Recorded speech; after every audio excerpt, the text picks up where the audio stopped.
My name is John H., and I'm an alcoholic. I'm also a drug addict and a compulsive gambler. In this Code Blue Big Book Study in Action seminar, we're going to go through the recovery section of the Big Book line by line, and we're going to do the action that our book tells us we must do to recover from the seemingly hopeless condition of mind and body. This is based on the Canadian method used by the Golden Slippers, but I also borrow a lot of information from the Joe and Charlie Big Book Weekend tapes, as I feel their interpretation carries so much depth and weight. Sometimes I use their material verbatim, so don't get angry at me. Sometimes they can say things a lot better than me. This action and study is designed so that you can follow along in a 4th edition Big Book. Have your pen and highlighter ready. I don't claim to be any kind of big book guru or top 10 spiritualist. I'm just a simple drunk who was almost dead from the disease when a group of my heroes, some recovered alcoholics, took me through the book 5 years ago and saved my life. There's also some paperwork that you can download. Hopefully I'll get that online as well. Some from Joe and Charlie and some from the Golden Slippers. Please forgive any mistakes, errors, or misquotes you may detect. I'm sure there are many, for once again, I'm just a simple drunk trying to help other folks as I was helped myself. Thanks for listening. Good evening, everybody. I'm John, alcoholic. Hi, John. During the 1950s, a man by the name of Max C., now dead, started a group in Winnipeg, Manitoba called the Golden Slippers. The group was a back to the basics of the Big Book kind of group, especially for those people who could not stay sober for any length of time. This is not your typical thanks for sharing kind of AA meeting, nor is it like any seminar. Participants are asked to do all 12 steps as laid out in our basic textbook. One or more of the people who have done this work before will be guides to lead you through the instructions in our basic textbook using a dictionary published at about the same time as the book Alcoholics Anonymous to help us better understand the directions as they were written by the first 100 men and women. We who have participated in these groups before have come to understand that these sessions make us much better sponsors. We can now lead people through the steps exactly as given to us by those who have gone before, unfettered and unchanged. We recover in AA by taking the steps, and if we don't take the action, as described in our basic textbook, we might not recover. These study and action sessions will guide you through the steps precisely as the first 100 men and women laid them down. These are back to the basic sessions, accepting the simple kit of spiritual tools that's been laid at our feet. I abbreviated it because we got a lot to cover tonight. So let's open with the set-aside prayer. God, please let me set aside everything I think I know about sobriety, life, and you, so that I may be open to a new experience. Peace. All right. Guys, I know that last week we had a little storm. On Tuesday nights we always have blizzards and storms and everything. We did cover the 5th step. And I'm just going to do a super quick, just a review on some of the 5th step promises. But I do have some paperwork from the 5th step right here. And this is just stuff that when it was given to me, I used it when I heard other people's 5th step. I just kind of read the information and the questions and the answers. And it was just something that allowed me to hear other people's 5th step with a little bit more knowledge, right? Okay, so those are the same handouts from last week? Same handouts from last week. Yep, we got nothing new. I was looking around and I couldn't. I did have something on the 6th and 7th step. It's defects of characters versus what we want to kind of go towards, but I'll find that for next week. First off, guys, I'm just going to go back real quick, and you don't need to write anything down. Let me see here. Where am I? Bear with me a minute. Okay, I'm just going to, real quick, and don't even go here. I'm just going to read the 8 promises that happen when we do the 5th step, right? Before this, it told us 3 or 4 times that if we don't do the 5th step, we're probably going to go back to drinking, and if we do that, we might die. Now, once we have done the 5th step, this is what they say we can expect, right? The first one is that we're delighted. Right? The second one, we can look the world in the eye, right? We're not looking down at our shoes anymore. The third one, we can be alone at perfect peace and ease. I heard somebody earlier talking that extra time on his hands was dangerous, right? We do the fifth step and that's no longer the case for us. The fourth one, our fears fall from us. The fifth one, we begin to feel the nearness of our Creator. 6, we may have had certain spiritual beliefs, but now we begin to have a spiritual experience. 7, the feeling that the drink problem has disappeared will often come strongly. That's both a promise and a warning, because implicit in this is that we've got to do more work, right? And then the 8th one is we feel we're on the broad highway walking hand in hand with the Spirit of the universe. So those are just some things that we can expect when we do the fifth step. Now sometimes, sometimes people feel immediate relief. Other times people, they start to panic because they say, my God, what kind of a person was I, right? And they don't get the relief till later. Everybody that I've done this with for, though, ultimately has received quite a bit of relief and quite a bit of peace of mind after having done it. Now, is there anybody that did it last week? Jake, great, cool, yep, excellent, okay, cool. Do you, with just in a few minutes, do you want to just tell us in a couple minutes your experience? You know, a lot of the relief that, it's kind of promised, I felt kind of came along as I was writing stuff down. Mm-hmm. And kind of, so going over it again was, I had to get it out, I had to share it with somebody else. Yep. But, like I said, a lot of the relief came from just me writing it down and recognizing, hey, this is me. Mm-hmm. Cool. When we do it this way, like I said, we do a lot of the work by ourselves, and when we're doing it, of course, we're supposed to be calling our sponsors with questions and doing a lot of praying. But for me, a lot of my resentments and fears, they all disappeared while I was writing it. That's absolutely good. So, Kelly, you want to just a couple minutes? I would just piggyback on that. A lot of the relief came along the way as I was writing it, as things were coming out. And so, yeah, it was cathartic to share it with someone else. Yep. But yeah, a lot of that resentment started to fade away, especially when you start to recognize your own part you play in that. Cool. Yeah, excellent. And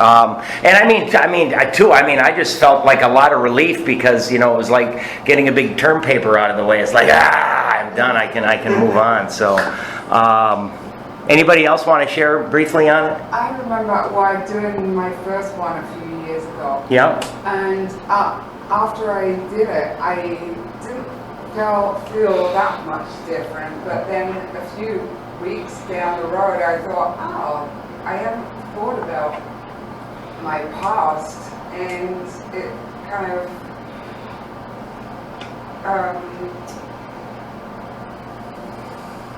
I accepted my part in it, but the relief came slowly. Yeah. Yes. Excellent. Sure. Yeah, and for some of us it comes later. So don't, if you did it, don't worry about it. If you didn't have, most of us, we don't get that white light experience. We simply don't. We get again, they call it a spiritual awakening because it happens slowly, over a period of time as we work the steps. I mean, Bill Wilson had the big white light experience, and a few other people did, but most of us, it's a slow, laborious wake up through doing the work. So. Fantastic. If you have not yet done it, don't worry about it. Just schedule it and get it done. Hopefully try to get it done this next coming week. The steps are meant to be done, in order. And today, and I love today because we're gonna. And if anybody doesn't have a 12 and 12, I've got them. There's only 2 paragraphs in the big book on pages on steps 6 and 7. I think they're 2 of the biggest steps as far as changing ourselves as humans, and it's just got the smallest amount of information in the big book. So we are going to do all of our reading today, most of it anyway, out of the 12 and 12. Does everybody have one? Oh, that's my I don't think I do. Okay. Why don't you run out to your car and get it? I've got one. Or should I borrow this one? Go ahead. Yep. Do you have it up? I got a case. Anybody need them? I'll be gentle with it. Okay, that's all right. Yeah, I mean, we are going to do highlighting and everything else, but You are? Okay. yep, Can I buy one? yep, Okay. like $5. I'll go to that one. I mean, it's a book that you absolutely should have. So, all right. We'll wait till she gets back from the... Thanks, man. Oh, here. Here you go. While we wait, can I share something? Yes, of course, absolutely. I'm cashing my card. You can get me later, don't worry about it. I felt worse after doing my 5th step. Yep. 2 weeks. I felt like stuff that was buried got all stirred up, like from my past into my present again, and I was kind of a mess for a couple weeks. And then things settled down, and some of that mess was just gone. Like I could think about things that, like I had a miscarriage. It was very traumatic to me, and every time I would even think about it before, I would be brought to tears just by the memory of it. Yeah. But after my 5th step, I could think through that same experience and just not have those sharp feelings anymore. They were just gone. Nice. But it took a few weeks for everything to settle back down again, and it was all stirred up. So, yeah, it just took time. Yeah. I remember when I was, I did it with Jake on Sunday. Yep. But, you know, I talk a lot about the things that, with every sponsor here that I have, the things that I was going to take to my grave. I can write out and just talk about it. And it's always a great relief. And my sponsor, Larry, the thing that he taught me was, how free do you want to be, Steve? And it was all about freedom. And, you know, if you wanted to hold all that stuff in, you could do it. But man, if you really want to be truly free from all that ugly, nasty, fussy stuff that I did, you got to let it out. And so it worked for me. Yeah, cool. Thanks, man. Jake, you want to just tell us a minute or two your experience? A lot of trepidation about doing it, right? And getting to this point and fear. The worksheets help tremendously and get prepared. But I spent all day Sunday working on it, and I think a lot of the resentment started falling away, false. And things that I was going to take to my grave, I got more comfortable with. I think I walked into the meeting with Steve like it was a two-headed monster. It kind of went away like a whimper. Nice. And I feel good. I feel really good. Very good. All right. I Thank you. haven't done it, do it. Yeah. It's not as bad as I certainly felt. You know, the two, and I heard this, golly, I think just a couple of days ago, the two hardest things in AA, this was the speaker, he said, the first one is thinking about doing the 4th step, not actually doing it, but thinking about it. And the second one was thinking about doing the 9th step, not actually doing it. So it's the thinking. The chapter 6 is called Into Action. It is not called Into Thinking. And again, I mentioned this, I think, last week or the week before. We act our way into better thinking. We do not think our way into better actions. We've got to take the actions first. We're like backwards people. Any other therapies that you get, you know, they try to change your thinking and then change your behavior. With AA people, we change our behavior first, and then hopefully our thinking is going to follow. I mean, we're just, you know, like I say, we're just backwards people. But I had a sponsee, so if anybody, one of my sponsees, he called me up probably 3 or 4 hours after we were done, and he was in an all-out panic after doing the 5th step, because he said, my God, I am the worst person on earth. This is just, you know, when I looked at it, and I mean, he was really freaking out, you know, and I just said, well, you know, just pray, ask God for some peace, and know that as the next couple of days or weeks passed, things are going to get better. And that's exactly what happened to him. For him, just like you, it was a week or two later, and he's like, oh my God, the relief is great. But right off the bat, he panicked a little bit. So everybody reacts differently to it. I had a lot of relief right after I was done. Everybody's different, so don't worry about it. And the big thing is just, call your sponsor and share with other people about what's going on. Don't hold it in, right? And you talked about, secrets that you're going to take to the grave. It warns us right here.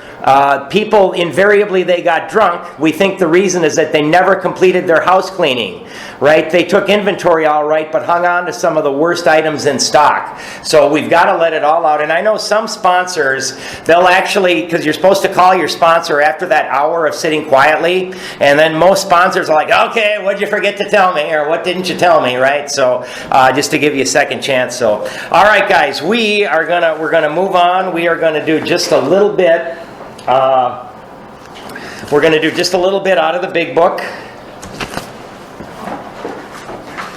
If I can find where I'm at. So after, at the bottom of page 75, right, there's just going to be 4 questions. Bottom of 75, is our work solid so far? Are the stones properly in place? Have we skimped on the cement put into the foundation? Have we tried to make mortar without sand? Okay. If we can answer to our satisfaction, we then look at step 6. We have emphasized willingness as being indispensable. And seeing as how this is the only paragraph on step 6, we're going to highlight it. We have emphasized willingness as being indispensable. Are we now ready to let God remove from us all things which we have admitted are objectionable?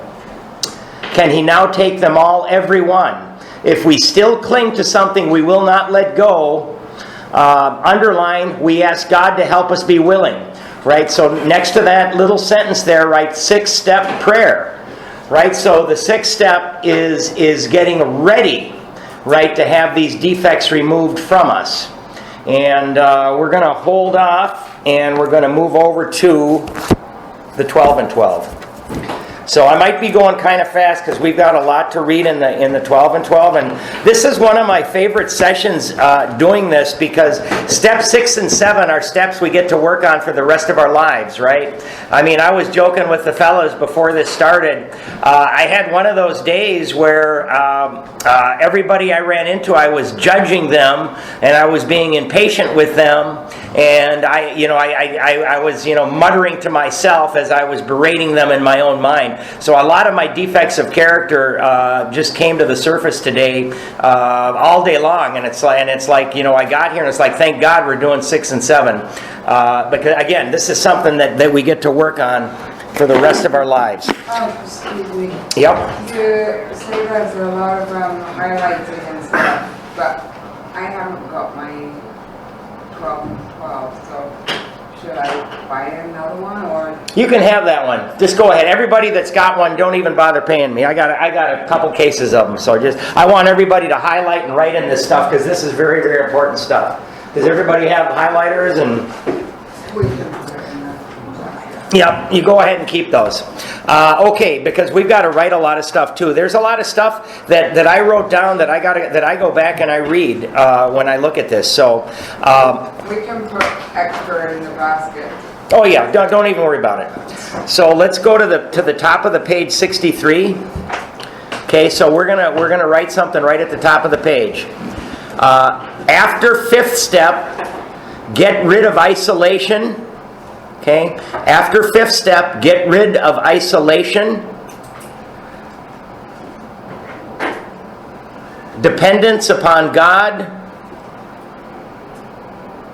Mixing calamity with serenity. After 5th step, get rid of isolation. I don't know about you guys, but at the end of my youth, the last couple of years, it was me, myself, and I. After 5th step, get rid of isolation. Dependence upon God, more dependence upon God, and mixing calamity with serenity. And I think this was written, oh golly, I don't know, maybe in the early 50s. So the first sentence here, well, step 6. And John, Yep. that last part, I'm mixing. Mixing calamity with serenity. Right? I was a big freak out king. Anything could happen and I would catastrophize everything. You know, nowadays when the proverbial stuff hits the fan, I'm much more able to handle things calmly and peacefully. I don't have to catastrophize every little thing that happens in my life. Step 6, we're entirely ready to have God remove all these defects of character. Now, these were the 2 steps that Bill added. When he wrote the 12 steps, he added these from the 5 steps from the Oxford group. Because he thought that alcoholics are we gotta close all doors of escape for the alcoholic, and he felt very strongly that he had to add these 2 steps when he wrote them down. So the first sentence, we're going to underline it. This is the step that separates the men from the boys, right? Obviously a little sexist there. It's written again in the early 50s. But underline that, and of course it separates the women from the girls, right? And you can write Reverend Sam Shoemaker. He's the guy he's the clergyman. Won't keep you sober, but if you ever get on and you look up the AA history, it's kind of fun to page through and see these names. And Reverend Sam Shoemaker helped Ebby get sober at the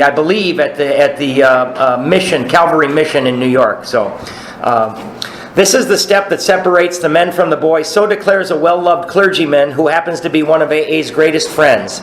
He goes on to explain that any person capable of enough willingness and honesty, circle willingness and honesty, to try repeatedly, underline repeatedly, step 6 on all, circle all his faults, without any reservations whatever, has indeed come a long way spiritually and is therefore entitled to be called a man or woman who is sincerely trying to grow in the image and likeness of his own Creator. So, and I know that gets a little religious there, but after own Creator, write goal of step 6. Goal of step 6.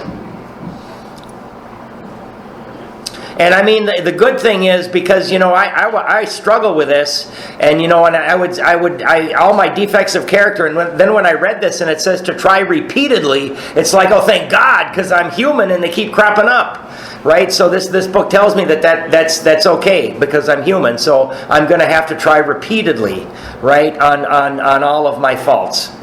Of course, the often disputed question of whether God can and will, under certain conditions, remove defects of character will be answered with a prompt affirmative by almost any AA member. To him, this proposition will be no theory at all. It will be just about the largest fact in his life. He will usually offer his proof in a statement like this: "Sure, I was beaten, absolutely licked. My own willpower just wouldn't work on alcohol." Next to that sentence, write step 1. Change of scene. The best efforts of family, friends, doctors, and clergymen got no place with my alcoholism. Highlight to the end of the page. I simply couldn't stop drinking, and no human being could seem to do the job for me. But when I became willing to clean house, okay, you can write 4th right next to that, 4th and 5th. I'm sorry, 4th, and then asked a higher power, God as I understood him, to give me release, my obsession to drink vanished. It was lifted right out of me. So again, we're going to write at the bottom of the page. We already wrote dependence upon God. We're now going to write remain teachable. Remain teachable. A lot of us alcoholics, certainly me, I thought I knew everything, and that's what kept me blocked off from you guys and from God for a long time. Remain teachable.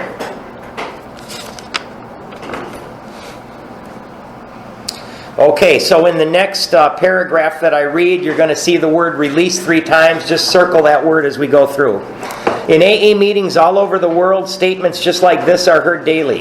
It is plain for everybody to see that each sober AA member has been granted a release from this very obstinate and potentially fatal obsession.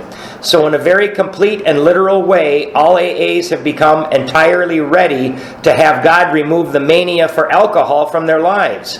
And God has proceeded to do exactly that. Having been granted a perfect release from alcoholism, why then shouldn't we be able to achieve by the same means a perfect release from every other difficulty or defect?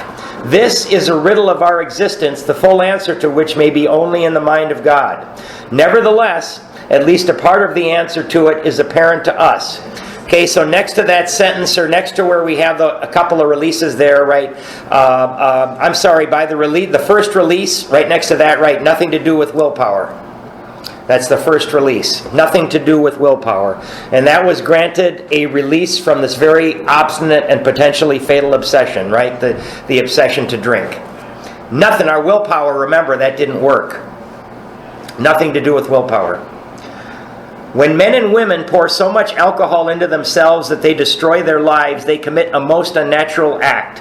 Defying their instinctive desire for self-preservation, they seem bent upon self-destruction. They work against their own deepest instinct, as they are humbled, circle humbled, and then underline, by the terrific beating administered by alcohol. Okay, and then, highlight to the end of the paragraph. The grace of God can enter them and expel their obsession. Here, their powerful instinct to live can cooperate fully with their Creator's desire to give them new life. For nature and God alike abhor suicide.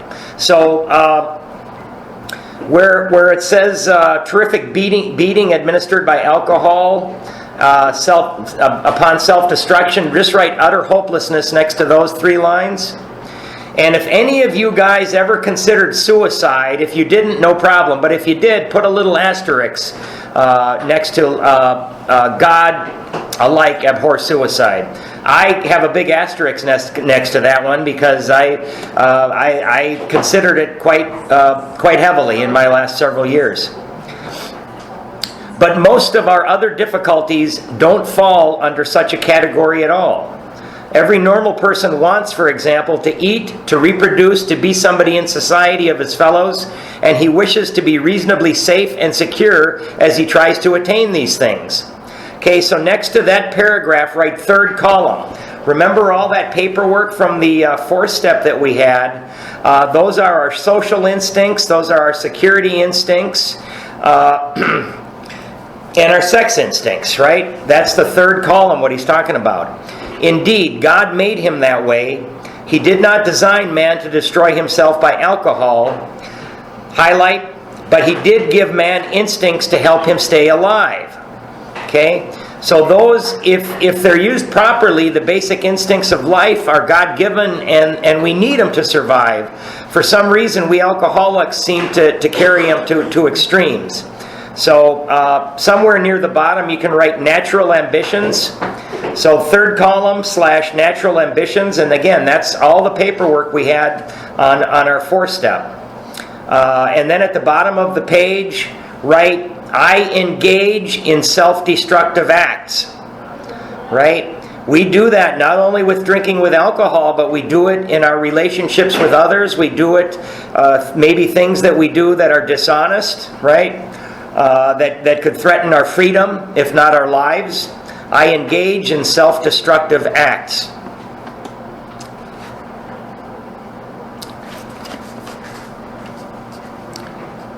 It is nowhere evident, at least in this life, that our Creator expects us to fully eliminate our instinctual drives.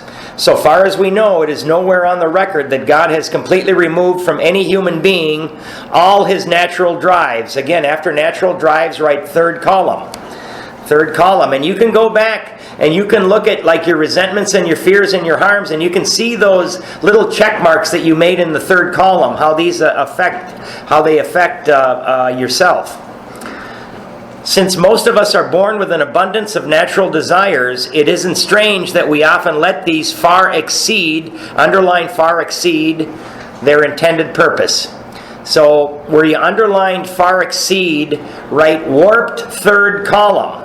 And you guys can get out some of your 4-step work. And I guess I should have told everybody, some people burn their 4-step when they're done. And if you want to do that, I guess it's okay. But you know what, man? I kept mine because I needed to refer back to this, particularly when I'm working on my character defects and on my warped 3rd column in the 6th and 7th steps. So I still have my 1st and my 2nd one. When they drive us blindly, okay, we're going to highlight to the end of the paragraph. When they drive us blindly, or we willfully demand that they supply us with more satisfactions or pleasures than are possible or due us, that is the point at which we depart from the degree of perfection that God wishes for us here on earth. That is the measure of our character defects, or if you wish, of our sins. Okay, so circle the word sins, and we're going to write Greek, and then in parentheses, or in quotation marks, to miss the mark. That's where the word sin comes from. It comes from Greek, and it means to miss the mark. So, like our security instincts, right? Back in the old days, they had to save food for the winter, right?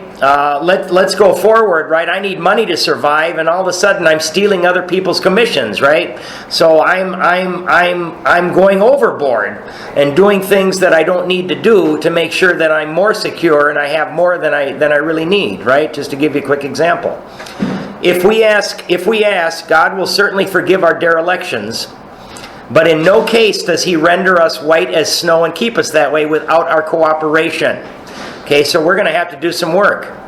That is something we are supposed to be willing to work toward ourselves. Underline that little line.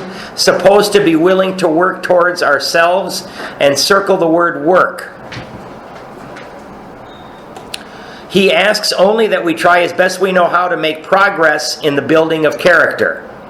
Okay, so remember, progress, not perfection. After building of character, right, starting to be okay with me.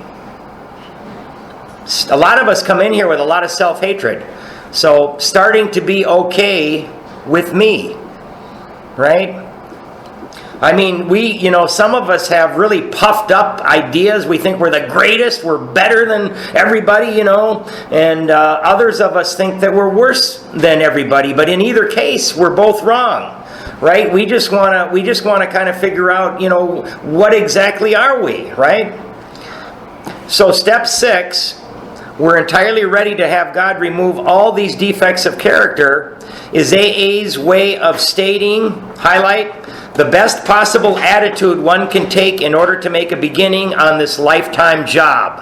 Okay? And highlight that little sentence and then circle attitude and circle lifetime. Circle lifetime. Because it is something that we're going to work on forever. I mean, the day I had today, I couldn't believe myself. I was going crazy on every little person that crossed my path in my mind. I mean, luckily, I've learned to keep my mouth shut, but I was looking at people and saying, look at that idiot. Look at that stupid slob. I mean, this was going on in my head, and I'm like, what? It's like, what the heck am I doing, right? This does not mean that we expect all our character defects to be lifted out of us as the drive to drink was. A few of them may be, but with most of them, we shall have to be content, underline, with patient improvement. Patient improvement. I don't know about you guys, but I wanted everything to be fixed right away. I wanted all of my debts to go away. I wanted all my relationships to be mended. I wanted everything to happen overnight. I wanted to be a new person, and it's simply not going to happen. It's going to take time. Patient improvement. The key words, entirely ready, underline entirely ready, underline the fact that we want to aim at the very best we know or can learn. Okay, so down at the bottom, you can write attitude, and you can write equals angle of approach. That's a definition from an aviation dictionary. Attitude equals angle of approach. So, and you don't need to write this down, right? But if I go about my day, right, people are not going to, like on a day-to-day, people aren't going to remember what little Johnny was feeling and what he was thinking, because people don't know what little Johnny me was feeling and thinking. But what they're going to remember is they're going to remember the actions that I took today. So luckily, I've been around this program long enough that when I'm having a day like I did today, I keep my mouth shut, and when I do interact with people, I try to be respectful and calm. So again, they don't see what we're thinking or what we're feeling. They see the actions that we take. They see what my angle of approach was, right? So at work, if I have a better attitude, I have a better angle of approach. I'm going to be positive. I'm going to be helpful. I'm going to try to be understanding, and I'm going to try to be a team player, right? No matter what's going on in my head. How many of us have this degree of readiness? In an absolute sense, practically nobody has it. The best we can do, with all the honesty that we can summon, is to try to have it. Even then, the best of us will discover to our dismay that there is always a sticking point. Okay? Highlight sticking point. A point at which we say, highlight, no, I can't give this up yet. Okay? And we shall often tread on even more dangerous ground when we cry, highlight, this I will never give up. So next to this I will never give up, write the word warning. That's a warning. So if we've got something, we know that it's a big defect of character, and we're unwilling, and I'm never going to give that one up, right? That's they're warning us, right? We can say I'm not ready now, and we can pray about it, but when we say this I will never give up, they're warning us. Such is the power of our instincts to overreach themselves. No matter how far we have progressed, desires will always be found which oppose the grace of God. All right, so I've got something here. Can't quite read it. All right.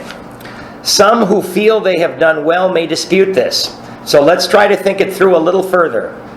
Practically everybody wishes to be rid of his most glaring and destructive handicaps. Okay, we're going to circle the 7 deadly sins, and we're going to just list them 1 through 7. No one wants to be so proud, underline proud and put a 1 above it. No one wants to be so proud that he is scorned as a braggart, nor so greedy, underline greedy and put a 2 above it. Nor so greedy that he is labeled a thief. No one wants to be angry, underline angry and put a 3 above it. Angry enough to murder. Lustful, underline lustful and put a 4 above it. Lustful enough to rape. Gluttonous, underline gluttonous, put a 5 above it. Gluttonous enough to ruin his health. No one wants to be agonized by the chronic pain of envy. That's 6. Or to be paralyzed by sloth. That's 7. Of course, most human beings don't suffer these defects at these rock bottom levels. Okay, so let's write something off to the side. We're going to write them. So, and put a capital because there's a mnemonic device. The mnemonic device is the word Pagels. P-A-G-G-E-L-S. So let's write, and we're going to write them going down in a column. So write pride with a big P. Under that, we're going to write anger with a big A. Then we're going to write greed with a big G. Gluttony with a big G. Envy with a big E. And lust with a big L, and sloth with a big S. And you've got them right there, 1 through 6. And then, Start that over. Yep. It's pride. And we're spelling the word Pagels going up and down, right? Pride, anger, greed, gluttony, envy, lust, sloth. And you got them right there. We labeled them 1 through 7. But what's kind of cool, like when sometimes if I can get out of work for a little time and I walk for 15 or 20 minutes, sometimes I'll say, well, how am I doing on the 7 deadly sins, right? And I remember the word Pagels, right? So I got pride. Well, how am I doing on pride? How am I doing on my anger? How am I doing on my greed? How am I doing on my gluttony? How am I doing on my envy? How am I doing on my lust? And how am I doing on my sloth? So Pagels, it just helps us remember. We who have escaped these extremes are apt to congratulate ourselves, yet can we? Highlight this next sentence. After all, hasn't it been self-interest, pure and simple, that has enabled most of us to escape? Okay? Not much spiritual effort is involved in avoiding excesses which will bring us punishment anyway. But when we face up to the less violent aspects of these very same defects, then where do we stand? Okay, after where do we stand, let's write, am I connected to God? And I know I'm going fast. It's because we got a lot. We got to do this and 7. Am I connected to God? And a lot of times, you know, you're going through your day and you can start to see that you're going a little bit crazy. You know, it's okay to say, God, I'm spiritually unfit. Could you please help me, right? It's okay as we go through our day to ask for help. What we must recognize now is that we exult in some of our defects. We really love them. Who, for example, doesn't like to feel just a little superior to the next fellow, or even quite a lot superior? I'm sorry, we got to be highlighting the last 5 lines. Who, for example, doesn't like to feel just a little superior to the next fellow, or even quite a lot superior? That was me today. Isn't it true that we like to let greed masquerade as ambition? Right? I think I'm going to take this deal. I did more work on it anyway, right? To think of liking lust seems impossible. But how many men and women speak love with their lips and believe what they say so they can hide lust in a dark corner of their minds? You can stop highlighting there. And even while staying within conventional bounds, many people have to admit that their imaginary sex excursions are apt to be all dressed up as dreams of romance. Okay, so after dreams of romance, we can write self-deception. Self-deception. We're gonna highlight the whole next paragraph. Self-righteous anger, again, that was me today, man. Self-righteous anger also can be very enjoyable. In a perverse way, we can actually take satisfaction from the fact that many people annoy us, for it brings a comfortable feeling of superiority. Gossip barbed with our anger, a polite form of murder by character assassination, has its satisfactions for us too. Here we are not trying to help those we criticize. We are trying to proclaim our own righteousness. Okay, so we're going to write, next to that whole paragraph, we're going to write, you spot it, you got it. Right? Because a lot of these little things that bother us about other people, they bother us a lot because they're characteristics that we have ourselves as well. I think everybody at work has that guy that everybody makes fun of, or that girl, right? And you know, maybe you gossip about them, or the ribbing of that poor person. And we got one guy at work too, and man, I catch myself doing it. I'm like, I can't do this. I cannot make fun of this poor fellow like everybody else does. I've got to give him my support and my help. You know. I would always, when like today, you know, I'm above these people, I'm better than them, which is absolutely not true. When gluttony is less than ruinous, we have a milder word for that too. We call it taking our comfort. We live in a world riddled with envy. To a greater or less degree, everybody is infected with it. From this defect, we must surely get a warped yet definite satisfaction. Highlight the next 1, 2, 3, 4, 5 lines. Else, why would we consume such great amounts of time wishing for what we have not, rather than working for it? Circle the word working. Or angrily looking for attributes we shall never have, instead of adjusting to the fact and accepting it. Circle the word accepting.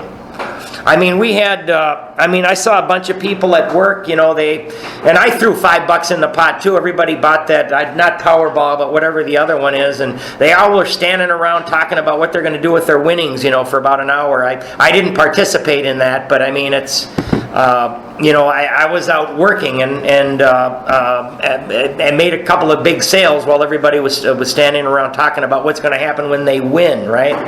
And how often we work hard with no better motive than to be secure and slothful later on. Only we call that retiring. Okay, highlight the next sentence. Consider too our talents for procrastination, which is really sloth in 5 syllables. That's one thing that I really work on. If I've got something to do, I'm a lot better. I'm a lot better these days at actually getting that done. Nearly anyone could submit a good list of such defects as these, and few of us would seriously think of giving them up, at least until they cause us excessive misery. So at the bottom of the page, we're going to write something. If they are not in the room, don't talk about them. Right? And that's referring to the gossip barbed with our anger, which is on the first half of the page. If they are not in the room, don't talk about them. Right? That's called gossip. And I know better, but oftentimes I catch myself doing it, and when I catch myself, I stop. If they are not in the room, don't talk about them.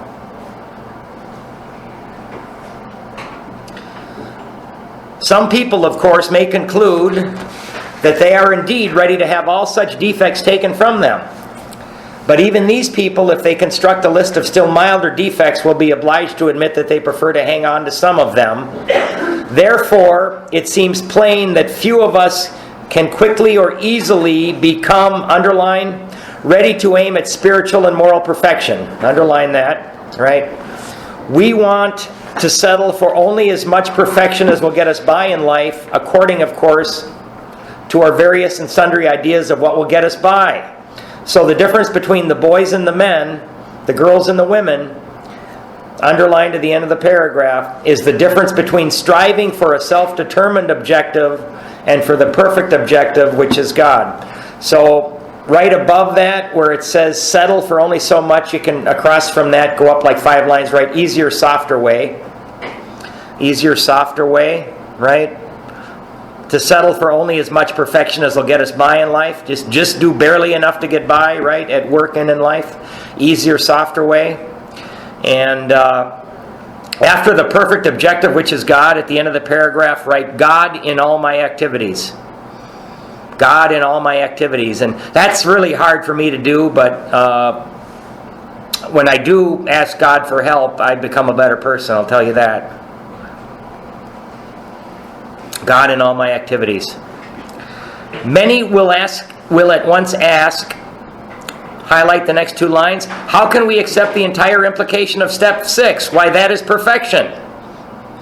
This sounds like a hard question, but practically speaking, it isn't. Only step 1, where we made the 100% admission we were powerless over alcohol, can be practiced with absolute perfection. Right? That's the only step that Bill tells us we can do. Perfectly. The remaining 11 steps state perfect ideals. Okay, highlight to the end of the paragraph. They are goals toward which we look and the measuring sticks by which we estimate our progress. Seen in this light, step 6 is still difficult, but not at all impossible. The only urgent thing, circle urgent, is that we make a beginning and keep trying. Circle keep trying. Right? So all they're saying, it's like anything. Right? We've got to, it's just like prayer. We've got to start and we've got to continue. If we would gain any real advantage in the use of this step on problems other than alcohol, we shall need to make a brand new venture, underline, into open-mindedness. Okay, again, next to that, write become teachable. Become teachable.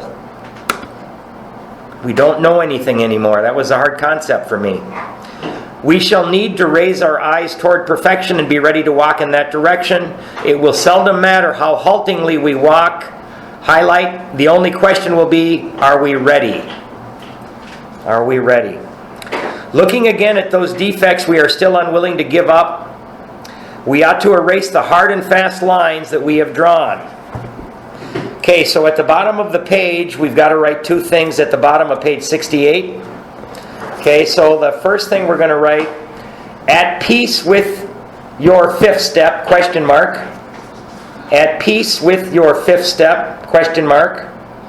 So obviously we've got to do it. And then for some of us it's got to sink in for a week, maybe 2, right? At peace with your 5th step, were we thorough, we didn't hold anything back. And then make another note, ask sponsee, are you ready? Okay? So we're going to ask that the only question will be, are we ready? Right? And that doesn't mean ready to have all these defects gone. It just means, are we ready to start? Right? To make a beginning and to keep trying. That's all it means. Ask sponsee, are you ready?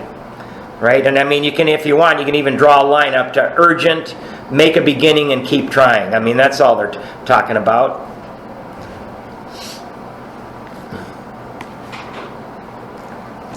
Perhaps we shall be obliged in some cases still to say, this I cannot give up yet, but we should never say to ourselves, underline, this I will never give up. Again, write the word warning. And it's okay if we say, hey man, I'm not ready for this, right? Step 6, we're just going to pray and ask for help. That's all right. Let's dispose of what appears to be a hazardous open end we have left.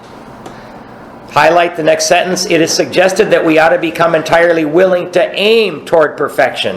And of course, we'll never ever get there. We'll never even get close. But we want to be pointed in the right direction. That's all.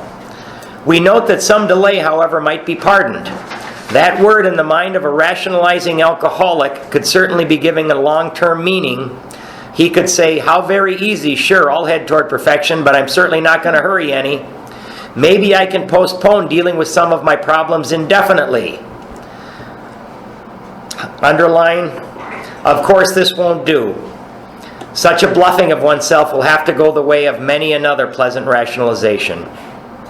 Stop there. At the very least, we shall have to come to grips with some of our worst character defects and take action, circle action, toward their removal as quickly as we can. The moment we say no, never, our minds close against the grace of God. Delay is dangerous and rebellion may be fatal. We got to highlight that last paragraph. They're telling us that rebellion may be fatal. This is the exact point at which we abandon limited objectives and move towards God's will for us. Okay, so we're going to write a couple of things. We're going to write step 6 points. Step 6 points. A, setting us up to help others. A, setting us up to help others. B, granted release from alcohol, and if it applies, you can write and drugs. Granted release from alcohol. And C, it's a little different from A, now turn towards working with others.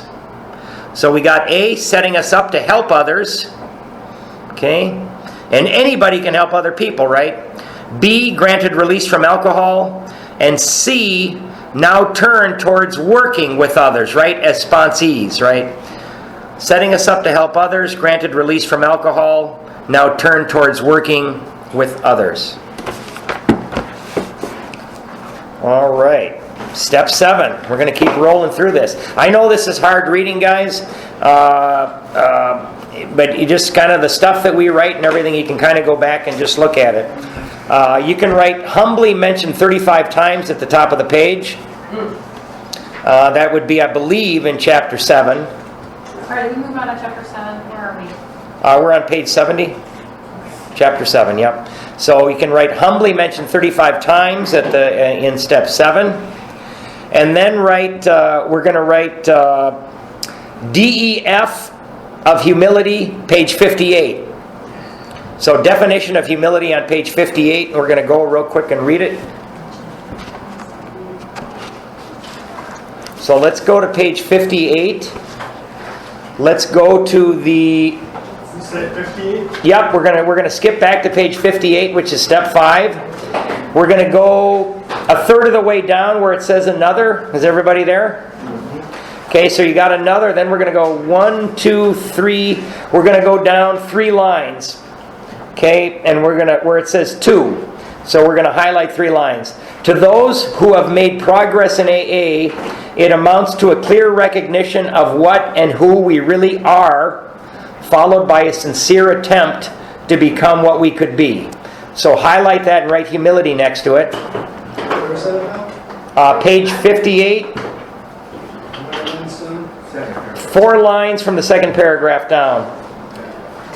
So where it says another great dividend, go down 4 lines and it says, to those who have made progress in AA, it amounts to a clear recognition of what and who we really are, followed by a sincere attempt to become what we could be. And just write the word humility next to that. So it means right size. Again, some of us come in here and we think we're the worst people on earth. That's not true. Some of us come in here and we think we're the greatest people on earth. That's not true either. Most of us are somewhere, in between there. All we want to do is what are we really, and what can we be, right?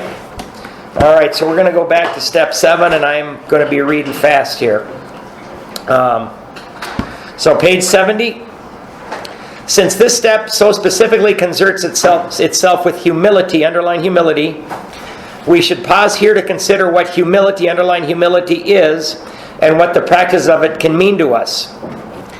Indeed, the attainment of greater humility, highlight that whole paragraph. Indeed, the attainment of greater humility is the foundation principle of each of AA's 12 steps. That's important. For without some degree of humility, no alcoholic can stay sober at all. Nearly all AAs have found too that unless they develop much more of this precious quality than may be required just for sobriety, they still haven't much chance of becoming truly happy. Right? Even if we're off the sauce, man, we want to be happy, peaceful, and free too. Without it, they cannot live so much useful purpose or in adversity be able to summon the faith that can meet any emergency. Very importantly, that's mixing calamity with serenity. Okay? Humility as a word and as an ideal has a very bad time of it in our world. Not only is the idea misunderstood, the word itself is often intensely disliked. Many people haven't even a nodding acquaintance with humility as a way of life. Much of the everyday talk we hear and a great deal of what we read highlight man's pride in his own achievements. With great intelligence, men of science have been forcing nature to disclose her secrets. The immense resources now being harnessed promise such a quantity of material blessings that many have come to believe that a man-made millennium lies just ahead. Poverty will disappear and there will be such abundance that everybody can have all the security and personal satisfaction he desires. Top of the page, we're going to write something. Humiliation is a lesson. Humiliation is a lesson. Humility is a gift. Humiliation is a lesson. Humility is a gift. Don't confuse them. Nobody likes to be humiliated, right? But humility is a gift. They're different. Okay, so we're at the theory. We're going to highlight to the end of the paragraph. The theory seems to be that once everybody's primary instincts are satisfied, there won't be much left to quarrel about. The world will then turn happy and be free to concentrate on culture and character. Solely by their own intelligence and labor, men will have shaped their own destiny. So after that, let's write instincts still out of control. That's column 3. He's saying even if everybody had everything they needed, right? They had enough to live and get by. Some of us are going to want more, right? Even if we have enough to eat, a place to live, we're still going to want more. So instincts are still out of control in a perfect world, right? Certainly no alcoholic and surely no member of AA wants to deprecate material achievement. Nor do we enter into the debate with the many who still so passionately cling, highlight, to the belief that to satisfy our basic natural desires is the main object of life. Okay, so next to that, right, the lie. Right? That's how I live my life. I thought that if I could get enough money, property, power, prestige, sex, drugs, booze, I would be satisfied. I kept shoving that stuff in the big hole in my chest, and the hole just kept getting bigger and bigger, right? So that's a lie. The belief that to satisfy our basic natural desires is the main object of life. That is not true. But we are sure that no class of people in the world ever made a worse mess of trying to live by this formula than alcoholics. For thousands of years, we have been demanding, highlight, more than our share of security, prestige, and romance. Okay, next to those 3 words, write third column. There's that damn third column again. When we seemed to be succeeding, we drank to dream still greater dreams. When we were frustrated, even in part, we drank for oblivion. Never was there enough of what we thought we wanted. After wanted, write addicted to more. Addicted to more. And I don't care, man, you know, you work and you strive and you work and you strive and you got that, you buy that new house, right? And all of a sudden you look around and you see your neighbor's got a bigger house and you're like, crap, man, if only I had that house, maybe that extra room, right? So we're addicted to more. In all these strivings, so many of them well-intentioned, our crippling handicap has been our lack of humility. Underline the next 4 lines. We had lacked the perspective to see that character building and spiritual values had to come first, and that material satisfactions were not the purpose of living. I mean, that idea right there kept me drunk a good long time, because I always said, you know what? I'll work these steps as soon as I get my money situation handled. I'll work these steps as soon as I get my job situation handled. I'll get sober and work these steps as soon as I get my relationships figured out, right? Well, I couldn't get any of that, right? Until I did these steps. Quite characteristically, we had gone all out in confusing the ends with the means. Instead of regarding the satisfactions of our material desires as the means by which we could live and function as human beings, we had taken these satisfactions to be the final end and aim of life. So at the bottom of the page, right, who are you helping? Right? Who are you helping? Who are you helping? And then just write the word prayer and meditation.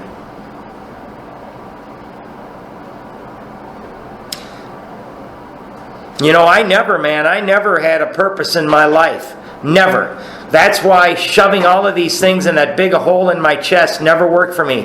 When I finally, you know what, my purpose now is to help other people, specifically alcoholics, to recover.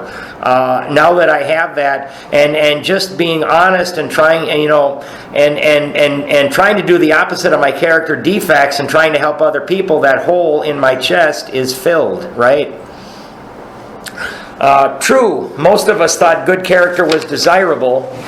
But obviously, good character was something one needed to get on with the business of being self-satisfied. With the proper display of honesty and morality, we'd stand a better chance of getting what we really wanted. But whenever we had to choose between character, above character, right, challenge, and comfort, above comfort, right, easier, softer, I know you got to write small, the character building was lost in the dust of our chase after what we thought was happiness. Okay? So next to that little line, you can just write warning. That's another little warning. And then let's highlight to the bottom, to the end of the paragraph. Seldom do we look at character building as something desirable in itself, something we would like to strive for, whether our instinctual needs were met or not. We never thought of making honesty, tolerance, and true love of man and God the daily basis of living. Okay, put a little star next to that line, and after living, write must. Right? That's something they're telling us we've got to do. This lack of anchorage to any permanent values, this blindness to the true purpose of our lives, produced another bad result. For just so long as we were convinced that we could live exclusively by our own individual strength and intelligence, for just that long was a working faith in a higher power impossible. Okay, so next to that line, right off to the left, as I become less, I get more in my life. As I become less, I get more in my life. As I become less, I get more in my life. This was true even when we believed that God existed. We could actually have earnest religious beliefs which remained barren because we were still trying to play God ourselves. Okay, above play God ourselves, right, third step. Right? We hopefully turned that around in the third step, right? And then highlight to the end of the paragraph. As long as we place self-reliance first, a genuine reliance upon a higher power was out of the question. That basic ingredient of all humility, a desire to seek and do God's will, was missing. And then go back and circle desire and circle the word seek. And right by seek, write action. That's an action. For us, the process of gaining a new perspective was unbelievably painful. It was only by repeated humiliations that we were forced to learn something about humility. It was only at the end of a long road marked by successive defeats and humiliations, highlight to the word despair, and the final crushing of our self-sufficiency that we began to feel humility as something more than a condition of groveling despair. So again, we're going to write something at the bottom of the page. Not thinking less of me, but thinking of me less. Another definition. Not thinking less of me, but thinking of me less. Another definition of humility. That's from C.S. Lewis. Is it? Yep. Cool. Not thinking less of me, but thinking of me less. And you know how I get to do that, man? I get to do that by helping other people.